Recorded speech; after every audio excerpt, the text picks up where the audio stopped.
अस्सलाम वालेकुम, welcome to technical Umar YouTube channel. दोस्तों मेरा नाम उमर ज़ेब है। दोस्तों आजकल शॉपिफाई पाकिस्तान में बहुत ज़्यादा ट्रेंड बना हुआ है कि हर कोई चाहता है कि वो शॉपिफाई पे काम करे, क्योंकि शॉपिफाई पे बहुत सारे लोग अपना बिजनेस सेटअप स्टार्ट कर चुके हैं और कामयाब बिजनेस कर रहे हैं और इसके अलावा ठीक ठाक अर्निंग कर रहे हैं। तो आज मैं आप लोगों को 7 ऐसे पॉइंट्स में आप लोगों को बताऊंगा कि जिन पर अमल करना, अगर आप शॉपिफाई पर काम करना चाहते हैं तो जिनको फॉलो करके आप बहुत ही जबरदस्त अर्निंग कर सकते हैं। और इनमें से जो पॉइंट नंबर 5 है वो बहुत ज्यादा इंपॉर्टेंट है, क्योंकि पॉइंट नंबर 5 को जिन लोगों ने फॉलो किया है उन लोगों ने अपना बड़ा ब्रांड सेटअप किया है। और अगर आप कोई भी शॉपिफाई पे कोई भी बड़ा काम करना चाहते हो, आप अगर अपने ब्रांड को कामयाब बनाना चाहते हो, तो पॉइंट नंबर 5 को आपने लाजमी फॉलो करना है और लाजमी देखना है कि मैं उसमें आप लोगों को क्या बताने वाला हूँ। तो टोटल जो है 7 पॉइंट्स हैं और 7 पॉइंट्स को आप जब फॉलो करोगे आप इंशाल्लाह कामयाब शॉपिफाई पे बिजनेस अपना स्टार्ट कर सकते हो। तो वीडियो स्टार्ट करते हैं। इससे पहले अगर चैनल को सब्सक्राइब नहीं किया तो सब्सक्राइब करके बेल आइकन को प्रेस कर ले, ताकि मेरी आने वाली तमाम वीडियो का नोटिफिकेशन भी आपको मिलता रहे।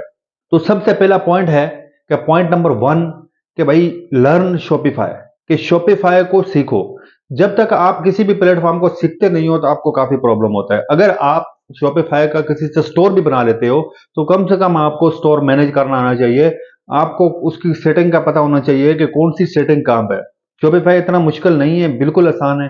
अगर आप लोगों को शॉपिफाई लर्न करना है तो मेरा यूट्यूब पे कंप्लीट कोर्स है, अभी लेटेस्ट मैंने कोर्स बनाया, उसका लिंक भी मैं आपको डिस्क्रिप्शन में दे दूंगा। उसमें मैंने सब ए टू जेड प्रैक्टिकल करके बताया कि आप कैसे शॉपिफाई पे अपना कामयाब बिजनेस स्टार्ट कर सकते हो। और हमने उसमें तकरीबन जो मैंने आप लोगों को सिखाया था उसमें से 7 ऑर्डर मैंने उसी ट्रेनिंग के थ्रू, उसी ट्रेनिंग के दौरान मैंने लिए हैं, उसी स्टोर से लिए हैं। जो स्टोर मैंने सेटअप करके आप लोगों को बताया था उसी से मैंने ऑर्डर गेन करके वो ड्रॉप शिपिंग वेबसाइट एचएससी पर मैंने फुलफिल किए। तो वो कोर्स फॉलो करेंगे, आपको उससे काफी फायदा होगा। आपको उससे काफी सेटिंग का पता चलेगा, जो भी बेसिक सारी मेन मेन सेटिंग है वो सब मैंने उस कोर्स में बताई हुई है। तो शॉपिफाई सीखना बहुत ज्यादा जरूरी है। अगर आप सही तरीके से चीजों को सीखेंगे नहीं, समझेंगे नहीं, तो फिर आपके लिए मुश्किलात हो सकती हैं। अब आते हैं नंबर 2। नंबर 2 है कि लर्न डिजिटल मार्केटिंग। दोस्तों डिजिटल मार्केटिंग के बगैर आप शॉपिफाई या कोई भी बिजनेस, आप ई कॉमर्स बिजनेस नहीं कर सकते, क्योंकि जब आप प्रोडक्ट किसी को दिखाएंगे नहीं तो प्रोडक्ट बिकेगी नहीं। तो इसलिए डिजिटल मार्केटिंग बहुत ज्यादा जरूरी है। डिजिटल मार्केटिंग में फेसबुक एड्स, टिकटॉक एड्स हो गया और इसके अलावा गूगल एड्स हो गए, लेकिन सबसे ज्यादा जो ट्रेंडिंग में इस टाइम जो सही रिजल्ट ला के दे रहा है वो है फेसबुक एड्स। तो फेसबुक एड्स आपको आना चाहिए कि कैसे आप फेसबुक पे एड्स रन कर सकते हो।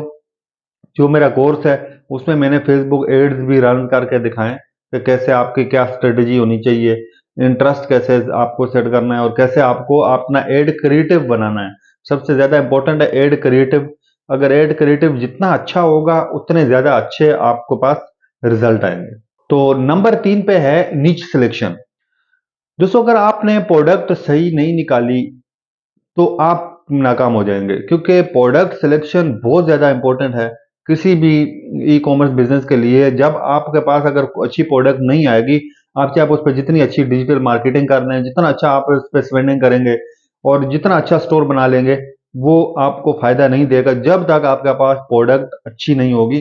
प्रोडक्ट ऐसी होनी चाहिए कि जो विनिंग, जो प्रोडक्ट हंटिंग का जो क्राइटेरिया है, विनिंग प्रोडक्ट्स क्राइटेरिया, उसके मुताबिक होनी चाहिए। फॉर एग्जांपल आपके प्रोडक्ट में वाव फैक्टर होना चाहिए कि भाई कोई भी आपकी प्रोडक्ट को देखे तो बोले यार वाव बड़ी जबरदस्त प्रोडक्ट है। और इसके अलावा आपके प्रोडक्ट जो जरूरत वाली प्रोडक्ट होनी चाहिए कि लोगों को लिए जरूरत हो, लोगों के लिए काम आसान करे, लोगों की परेशानियों को निकाले। जो कोई भी प्रोडक्ट इस तरह की आप देखेंगे आपको पता चल जाएगा कि यार ये प्रोडक्ट इस फलां जरूरत के लिए है। तो जरूरी प्रोडक्ट होनी चाहिए, वाव फैक्टर होना चाहिए और प्रोडक्ट में अच्छा मार्जिन होना चाहिए। और वो प्रोडक्ट मार्केट में इजी अवेलेबल नहीं होनी चाहिए। किसी भी मार्केट में इजी अवेलेबल प्रोडक्ट्स, अगर फॉर एग्जांपल अगर हेड एंड शोल्डर की बात करें, हेड एंड शोल्डर शैम्पू की बात करें, तो ये प्रोडक्ट ऐसी है कि हर गली मोहल्ले में मिलेगी, इस पे आप एड रन नहीं कर सकते। तो आपके पास ऐसी प्रोडक्ट होनी चाहिए कि जो हर जगह ना मिलती हो और ये 2-3 जो और मैंने आपको क्राइटेरिया बताए इन पे पूरा उतरती हो। तो इस तरह के प्रोडक्ट लेके आएंगे तो आप इंशाल्लाह उस पर लाजमी कामयाब होंगे। तो नीच सिलेक्शन शॉपिफाई स्टोर के लिए बहुत ज्यादा इंपॉर्टेंट और जरूरी है। नंबर 4 पे आता है कि स्टोर ऑप्टिमाइजेशन। दोस्तों स्टोर ऑप्टिमाइजेशन भी बहुत ज्यादा जरूरी है। उसकी वजह यह है कि बहुत सारे लोग जो है उस पे डिस्क्रिप्शन में बहुत ज़्यादा चीज़ें भर देते हैं। जब भी कोई भी कस्टमर आता है आपके स्टोर पे तो उसको हर चीज़ आसानी से मिल जानी चाहिए। फॉर एग्ज़ाम्पल ऑर्डर नाउ का ऑप्शन बिल्कुल सामने होना चाहिए। कुछ लोग ऐसा करते हैं कि जब डिस्क्रिप्शन में नीचे जा रहे होते हैं तो पूरी डिस्क्रिप्शन पढ़ने के बाद आपको चेकआउट का ऑप्शन आता है, फिर उसके बाद ऑर्डर नाउ का आता है, फिर उसके बाद कुछ और उसमें चीज़ें माँग रहे होते हैं कि एनआईसी नंबर ऐड करें, फलाँ ऐड करें, तो इस तरह की चीज़ें जो है ना वो बिल्कुल आपके स्टोर के लिए सही नहीं है। आपको बिल्कुल आसान और ईज़ी स्टोर बनाना चाहिए, कस्टमर फ्रेंडली होना चाहिए, कस्टमर डायरेक्ट क्लिक करे ताकि उसको शॉप नाउ का ऑप्शन बिल्कुल सामने नज़र आना चाहिए और शॉप नाउ पे जो के बाद जो चेकआउट पे है उसके पे सिर्फ़ मेन ज़रूरी चीज़ें होनी चाहिए। फॉर एग्ज़ाम्पल कॉन्टैक्ट नंबर होना ज़रूरी है और एड्रेस होना ज़रूरी है। इसके अलावा और कोई चीज़ ज़रूरी नहीं, बगैर ज़रूरी चीज़ उस पे नहीं होनी चाहिए कि जिसकी वजह से कस्टमर का टाइम वेस्ट हो। इस तरह अक्सर कस्टमर छोड़ के भाग जाते हैं, वहाँ से ही निकल जाते हैं वेबसाइट से बाहर क्योंकि वो ज़्यादा इतना टाइम नहीं होता कि इन फटीकों में पड़े। तो इसलिए स्टोर ऑप्टिमाइज़ेशन बहुत ज़्यादा ज़रूरी है अगर आप ई-कॉमर्स बिज़नेस स्टार्ट करना चाहते हैं शॉपिफ़ाई स्टोर पर। नंबर 5 सबसे ज़्यादा इम्पोर्टेंट जिसका आप वेट कर रहे थे, वो है कि कस्टमर सपोर्ट। दोस्तों कस्टमर सपोर्ट कोई भी बड़ा ब्रांड जब जब भी बड़ा बना है तो उसने कस्टमर सपोर्ट के ऑप्शन को उन्होंने फर्स्ट प्रायोरिटी पे रखा है क्योंकि कस्टमर सपोर्ट इसलिए ज़्यादा ज़रूरी है कि जब आप किसी एक कस्टमर को सही तरीके से फैसिलिटेट करते हैं तो वो कस्टमर आपको जो है 10 कस्टमर ला के देता है। जब आप अगर 10 कस्टमर को सही तरीके से आप जो है वो फैसिलिटेट करेंगे तो वो आपको 100 कस्टमर ला के देंगे। वो 100 कस्टमर आपको 1000 कस्टमर ला के दे सकते हैं। तो इस तरह आप एक टाइम ऐसा आता है आपको मार्केटिंग की ज़रूरत नहीं पड़ती, आपके पास ऑर्गेनिक ट्रैफ़िक आता है, ऑर्गेनिक्स आपके पास परचेज़ होती हैं, तो इसलिए बहुत ज़्यादा ज़रूरी है कि कस्टमर को सपोर्ट जो है वो आप कोशिश करें फ्री रिटर्न दें कस्टमर को और कस्टमर से लाज़मी फीडबैक लें। जिसके बाद डिलीवरी होती है फीडबैक लें उससे ताकि फीडबैक लेने से भी कस्टमर समझता है अगर किसी को कोई प्रोडक्ट मिलती है, आप जब फीडबैक लेते हैं तो वो समझते हैं कि यार इनकी सर्विस बहुत ज़्यादा अच्छी है, तो ये उसके बाद पूछते भी हैं कि भई आपको प्रोडक्ट मिली, उसमें कोई मसला है? तो इसलिए फिर वो और लोगों को रेफर करते हैं। तो ये एक बहुत ज़्यादा इम्पोर्टेंट है अगर आप ई-कॉमर्स बिज़नेस स्टार्ट करना चाहते हैं, तो प्लीज़ इस ऑप्शन को बिल्कुल स्किप ना करें।